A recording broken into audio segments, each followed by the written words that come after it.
Welcome to the Hiscall Technology Podcast, where we are communicating tomorrow's business needs today. From just outside Nashville, Tennessee, join Hiscall as we discuss all things telephony, data, and infrastructure related to business leaders. Here we go. Hey, this is Chuck. Welcome to the podcast today. Our guest for this episode of the podcast is President and CEO of Hiscall, Gary Luffman. You may remember he was on the inaugural episode of the Hiscall Technology Podcast, and I'm thrilled to have him back today. Thank you, Chuck. It's been a while. I'm glad to be back in this room. It has been a while, and you'll know one of our regular listeners says her favorite episode is the episode with you. Really? Yeah, that's right. Well, that's nice. So I'm looking forward to it. And a matter of fact, the episode with you is the most downloaded episode we've recorded. Whoa. How about that? You're a star. That's fantastic. I wouldn't have expected that. That's good. Well, I hope that whatever we talk about today will have just as many hits or more. I'm expecting it to.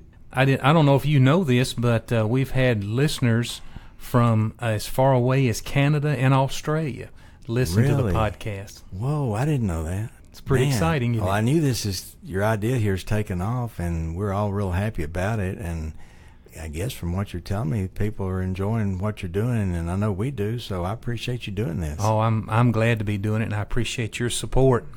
So last time in the first episode we recorded, episode 1, we were talking about facial recognition, and I remember as we were kind of talking about recording that episode, we had ideas of talking about facial recognition and Cloud. That's right. I can't imagine getting both of those in one segment. So, wow. I tell you what, how long was it that we did that episode? That was in January. Man. So it's been we're through a quarter now. I tell you what, a lot of things have changed. Real quickly, I'll tell you the facial recognition. Lots of enhancements, some new products out. I mean, we're moving along really well with that. I mean, about ready to go to market big time with that. So that's doing well. I'm just getting back from ISC West, my first time out there. I saw a lot of vendors claiming to have facial recognition and or facial detection. I learned the difference in that while I was out there. I had a guest here a little bit ago, first time in a long time he's been by. He came by for a chamber event, he said, years ago, and how he was recognizing how much the building has changed and everything around. I said, well, let me show you this. He goes up to it, so intuitive. He goes right to it, enters himself and everything, and he sees it up on the big screen and the welcome and everything. He was so impressed. Now I think he's going to go back and talk to the company he works for, and we may get some traction out of that because he just couldn't believe how much advancements that this has all done. And he was familiar with the products and everything, just hasn't seen it live in action in hours. And like I said, next time you come, you're going to probably be able to walk up to this door here and unlock the door with your facial recognition and then enter that you're here to see me. I showed him the app about how here's what I see when you enter on that tablet, and he was like amazed because you get an instant email and all that notification. So, the thing with the way the world is today is just extra security. I could see where that could take off in so many places. This gentleman works for one of our very good customers. It's a bank, banks especially, but my gosh, factories and schools and universities, because of unfortunate incidents that just like today, where it's on the news about out in Colorado, where people want to do harm. Well, this type of stuff that we've got now can really help businesses go into a lockdown if they need to. So anyway, I know we're not here to talk about that today, but because we could go on do a podcast on that. We might revisit that and do a little more maybe in a month or two if you want to. But you want to talk about cloud today? Yeah, let's talk about cloud. I know you've been busy with cloud this past quarter. Yeah. Chuck, let me tell you something. We have got, I believe, one of the best cloud designs of anybody out there. Now, anybody listening to this podcast, you're going to probably, if they've been looking at cloud, they're going to know that almost every manufacturer's got their own cloud. Well, we have developed and built ours. It's off of our 3C platform, NEC. Let me just kind of cut to the chase. Have you seen it yet? I have. We actually had a conference call today, this morning, on the Hiscall hosted platform, and it worked real well. Oh, yeah. And you know what? I don't know of anybody's cloud provider that's doing video with it, too. Because one of the model phones that NEC has just come out with, and did you see that one? I have not seen that one. Oh, goodness. You just simply go to the phone. It looks like a tablet, except it lays horizontally. You just select, do you want to do video or audio? Call up the other person. If they have a video, then they can accept the video call, and now you're through our cloud on a video call, not just an audio call. The resolution is superb. The synchronization is right on target. We have tested this now with several different customers that have agreed to be guinea pigs for us. We've tried it on different bandwidths. It is working remarkably well. The audio is great. I mean, we know that most people are going to be doing that. But when you can push video phone to phone, so simple.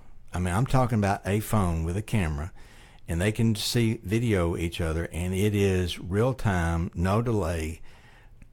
I don't know anybody that's doing that right now. The conference bridging, the audio calls, the video calls, we are ready to go to market. We're actually meeting with the sales team tomorrow and unveiling this to them. So at the time of this broadcast, they would have seen this, and we will have pricing sheets. We're going to be extremely competitive with any of our competitors, and have all sorts of different flavors and different options. Some people want just a simple, basic communication path. So all they want is a phone.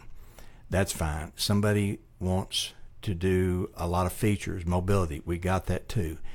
Again, we're even going to be offering video if they want that. Now, in addition, we don't have to use just the NEC phone. We've got a variety of other phones that we've tested on the system, including Polycom and some others, and they work great. We're ready to go with this. We're expanding this and making it better every day. Our price sheets will be out probably in about a week. Okay, that's exciting to have announced today. This may be your first public announcement that Hiscall is going to have a hosted unified communications platform. So, Gary, what made you decide that was the direction that Hiscall needed to go? You mentioned, of course, there are some big names out there that are providing UC as a service. Why did you decide that Hiscall would develop and deploy our own? You know, Chuck, everything at Hiscall we try to look at for long-term relationships. Sometimes cloud is the best solution for some people. Sometimes it's not. I don't claim to be really an expert at anything, but I'll just say I've been in this business a long time, along as you have too. I think living this as we do, because you don't turn it off after 8 hours, and I don't either. And so many of us that work here at Hiscall the same way, we kind of live, breathe, eat, and sleep this stuff. We know this industry. Well, we also know that sometimes cloud is a very good solution for various reasons. We could get into that for an hour about where it fits, and we could also get into it for an hour about where it doesn't fit. With our client base, I feel like that most everybody that we work for, we build a trust factor. The reason we got into this is because we don't want to lose customers when they need cloud, and we can't offer it. Now, granted, we can sell other clouds, but here's the gotcha. We're going to be the only one that I know of that will openly say, if you're not happy with our cloud, we'll tear up that contract. I will challenge anybody to go, if they're looking right now at anybody that's in that, and there's so many of them out there, I could go on, ask them about their out clause. I've read some of them, and some of them say, you know, if you have this number of outages or this many times down or whatever, but it's almost like reading a government document, and you just about got to prove something. Well, our agreements that we've had with our customers over the 23 years we've been in business is if you're not happy with us for any reason, we'll let you out of that contract. We still do that. So that was one of the biggies, because sometimes premise-based is the best solution. So if somebody gets into a cloud, I'd rather them use our cloud, and if they're happy with it, great, stay with us. And you can have the benefits of cloud. If you're not happy with it, or you think, well, I wish I had premise, And sometimes they just need a cloud service temporarily till they are building a building or something, and we can do that. We try to be as flexible as a rubber band here. We will work with people because we want people to be here because they want to be with Hiscall, not because they're tied to some contract. And that was a biggie for me, is after all these years, I don't want to lose any good clients that want to stay with us. So we're offering this, but at the same time, I've never liked to do anything just halfway. I want to do it better than anybody else, and I know you do too, and everybody else that works here. So we've invested lots and lots of money, built this thing out. We're still working on it every day, making even more robust, bringing in more services. I know we can stand behind it 100%, and at the same time give that service guarantee that's real simple, and any lawyer that would look at it was, because they've told our customers before, said, well, this is real simple. They're not writing this to protect themselves. They're writing this more to protect you. Sign it. You're okay. Our cloud agreement is going to be like that too. I know you have thoroughly investigated customer options because that has been a concern. I think you've heard from some customers that got into some contracts that they where it didn't work so well, didn't work as expected or maybe as designed from some other manufacturers, and you tried to help the customer make arrangements with the manufacturer to get out of that, and it was challenging, wasn't it? It was very much. And the deals that were told to me, unfortunately, by some were like, well, a deal's a deal. And my comment was, but this customer is hurting. They're losing business because your cloud is not working. Well, we've got these, they got to have this many outages, this much of this. I said, look, one outage could hurt a customer. We don't need that to happen.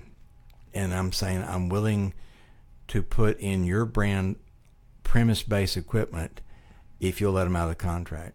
And they wouldn't do it. That was a big eye-opener to me. We've got to do something to protect these end users from that happening. So the Hiscall way, just like with our HMS plans, we have a lot of good customers on HMS, and for the listeners who may not know what that is, that's where it's Hiscall Managed Services, where we will come out, install the equipment in your location, and basically the contract's real simple. You pay the first and last month's rent like you'd rent a house, and first and last month's payment rather like you'd rent a house. Obviously the 5-year terms are less expensive per month than the 3-year terms, but I'm very flexible on how those work, and we have service guarantees to those too. Those plans, though, where if somebody says, I want premise but I don't want to have a capital expenditure, so we put it in, we own it, we maintain it, we service it, and they just pay one monthly bill like you would cloud. So that's another option that we do. And those have proven in the right circumstance to be the better solution than any of it. You mentioned that a cloud offering is good for some customers, but not all customers. What are some scenarios that come to mind where a cloud service, cloud system is not the best option? Now, this is Gary Luffman talking. I would just say from my professional experience of being doing this for a long time, I would steer away from pure cloud. I'm not talking about a hybrid with gateways and so forth. And when you get into that, you're spending so much money, you might as well look at doing something different anyway. But a pure cloud, which is what the big buzz is right now that so many people are coming and proposing, where you're paying anything from maybe $15 to $35 a month, and they're all going out. Well, the processor is somewhere else, in another state somewhere. It's not there. And then you're relying directly from an IP phone or SIP phone through data switches to a router to the world to the processor that, like I said, is located somewhere. Well, the equipment that's being installed out there is fine. I'm not faulting anybody for that. There's a lot of good manufacturers putting stuff in. But the number one problem and the culprit that we've all experienced, if any business owner has ever done, is you have a carrier outage. Those carrier outages could be anything from a backhoe outside somewhere that pulled up some copper or fiber or coax or whatever. It could be where, unfortunately, we hear of and we see regional outages And all the carriers have those happen, unfortunately, from time to time. It's happened with all of them. Well, when those happen, you can't communicate at all because the processor's not there, and they're under a pure cloud. So if I needed to page in a building, let's say I'm in a 2-story building like we are here in Dixon. If we lose a carrier and we're on a cloud, a pure cloud, I can't pick up a phone and call you, Chuck, because the processor's not here. I can't do an overhead page to say we've got a problem at the front lobby or something. You lose total communications. In our Knoxville office, for example, so some of our listeners are familiar, we have here outside of Nashville, we have over 30,000 square feet, large facility, and in Knoxville we have 3,000 on one floor. Well, if somebody in Knoxville stands up and they yell fire or help, everybody could hear them. Here, you couldn't do that. That would be a biggie for me. So that would be something if you had to make an announcement or have an alert, and all you could do is yell, and you couldn't grab a phone to call. Or let's say you're in a factory. Unfortunately, there have been some tragedies in factories around presses or machinery in the back. Anything from somebody get a clothing caught in something, their hair caught, their fingers hurt or severed, whatever be the case, somebody with a heart attack. And a coworker sees this going on. They typically grab a phone in that nearby station, normally an analog phone. It might not necessarily be. They grab it and they page. That is a normal incident that happens in factories. Well, if you're pure cloud, you can't do that because you don't have the processor there to connect to the paging system. So those are a couple of instances where I would be concerned. I could give you others, but that's just that's a lot of it. So a lot of it in a pure cloud play where you only have maybe IP phones out of sight. All the call control and all the audio is dependent upon connectivity from the business to the processor that's back at somebody else's data center. True. And if you don't have connectivity to that, you've got nothing but a desk weight, right? And whether we like it or not, this is going to happen. Even the best of carriers, things happen that they can't control. It might be, it could be a storm, or like I said, it could be a backhoe that was outside of your building where you've got copper and fiber or coax coming into your building, or it could be down the street. And unfortunately, when that happens, you may not get the repair done for a day or so. And even if they work all night on that, I just don't want to be in a large building myself and potentially need to still communicate for emergency, or let's just say even without an emergency, maybe I can still operate business internally. I could still call staff from one floor to the other. I could still page, just like in a car lot. There's a lot of paging goes on in car lots. Well, if you've got a customer that walks up to the front desk and they want to page one of the salespeople, you have a guest at the front, they can't do that if their cloud is down, and it's pure cloud. A Hiscall cloud offering would face those same challenges, but what you've designed into the solution that we're going to be coming to market with That's that right. differentiates us from the other offerings that are out there is we are expecting our solution to work just like Right. other vendors are, but in a scenario where a customer determines that this is not the right fit, or if for some reason we have no control over the connectivity from the customer to our place, you've given the customer an opportunity to if for some change. reason they said, you know what, I thought this would be good, do you have something else because it's not the best because we've had too many carrier outages or something? Or maybe they look and say, well, financially, could we do something that would be less expensive?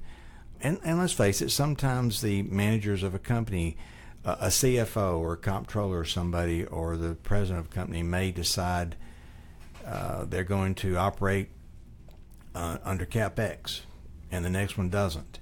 So that may change how they operate there too, and it may go back and forth. Those things happen. So yes, we're going to try to be flexible and protective so people will have options. Give customers flexibility. Well, let's talk about some of the features. You mentioned video, and you mentioned that customer would have flexibility on the type of handset they might choose to deploy, from an NEC branded handset to Polycom. I know we've tested some Grandstream phones. And we're doing that because price difference may not be that much between one and the other on a monthly cost, because we're going to tailor our plans to where we can provide everything and you don't have to buy anything. Some customers may say, well, I want to buy the phones. How much is it? We'll have that offer. But some people may have already bought those phones. They may have Grandstream. They may have Polycom. And they say, gee, I was with XYZ cloud company or whatever, and I want to come to yours, but I've already invested in all these phones. That's why we've done this, is so that they can keep their invested product, and we just give them the rate without them buying the phones because they've already got them. That's fantastic. Right off the bat, I can think of 2 customers that already have Polycom endpoints. And Polycom makes some good phones. They're superb. They work very well, especially their HD quality. So we're just trying to cover all the bases and give people plenty of options, because and just not be rigid. Because to me, if in business, just like in life in general, if something's not worked, you shouldn't have to still be with it or pay out a contract for something that you can't use or is going to hurt your business. How did you come to determine that you would use NEC's Univerge 3C product as the platform to go to market with? Well, that's a good question. NEC Corporation has cloud services, and theirs is built on 3C. So that told me, okay, if it works that well for them, then that would be for us. Also, it will scale. It will scale as large as any of our customers may possibly need. So if we were to run across somebody who said, I've got 1,000 handsets, we can do that. That's not a problem. I got 2,000, we can do that. If I've got a customer that says, look, I've just got a little shop here, I only need 3, that's fine, we can do that. In addition, because we know that, that's why there's vanilla, chocolate, and strawberry and ice cream, different ones. If somebody were to say, I see what it can do, but I need it to do something different, or they want another brand, because we gladly, we've been talking products and brands right here. A lot of the cloud companies don't even, you have to ask them what it's built on because they don't want to tell you. I'll gladly divulge that. So in the future, on top of that, we're planning on putting in IP Office Server Edition and put cloud services on that. Now, why? Because there may be some features that it offers that the NEC doesn't, or vice versa. The rates could possibly be different. But another thing is, if somebody wants to do any of their own programming, we will have the server edition of IP Office in the future, to where the end users will be given a login, and they can go into that, because we won't put anybody else on that. Whereas on the 3C, we're partitioning so you don't know, and nobody can cross over and get to the other person. So you realize that you're in a system just like anybody's cloud service, but you are protected from them and them from you. It'd be kind of like if you were living in an apartment complex, but you have the only key to your house or your apartment. But in the IP Office Server Edition, we're going to be having those separately, so that they'll be on virtual servers, and that the customer that's on the IP Office product will be the only customer on that product. So we're going to give that option, which I know some of our competitors are not doing that. So we're going to give them more than one brand to operate off of. Very good.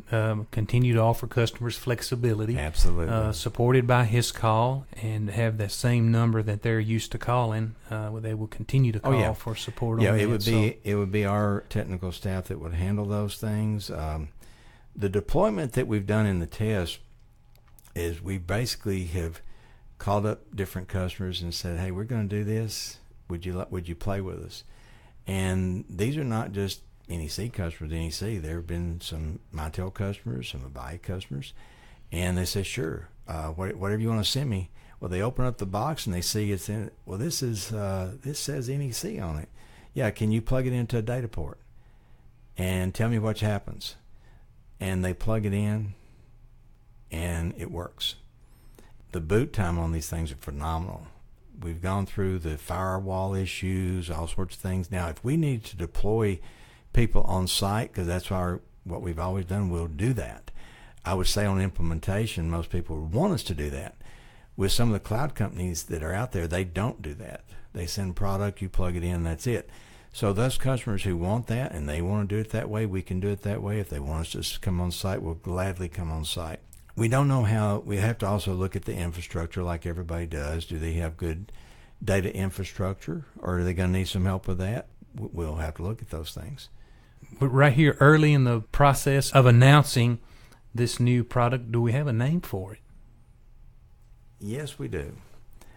But I think I'd like to wait That's until exciting. we come out with that on the publication. Very good. So I kind of leave everybody hanging a little bit. If you look at our website here, probably, I'm going to say a week or two from now, you'll see it out there. The suspense. And so today is April the 17th as we're recording. So by the end of April, maybe you will be able to see this out on our website, which this episode will air on the last day of April. Oh, okay. So we'll say May 1st. May 1st. There you go. That's probably a good target date to put everything out there. Okay. Yeah. The suspense builds. Oh, I wouldn't say that suspenseful. It won't be a big surprise. But we're trying to do a little marketing and go with it, and I just don't want to spoil it. Very good. All right. Well, Gary, thank you. It's very exciting to hear. I'm excited, and I got even more excited this morning to actually bring it all together, have a call with a customer using the new hosted platform, one of the new phones.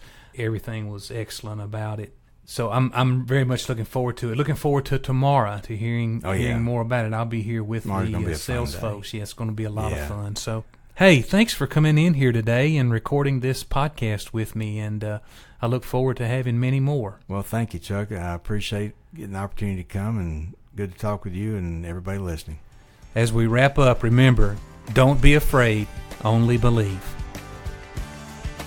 Thanks for taking the time to listen to the Hiscall Technology Podcast. Subscribe to this podcast so you can stay up to date with today's business communication trends. To learn more about Hiscall solutions for your business needs or to listen to previous podcasts, visit us at our website, hiscall.com.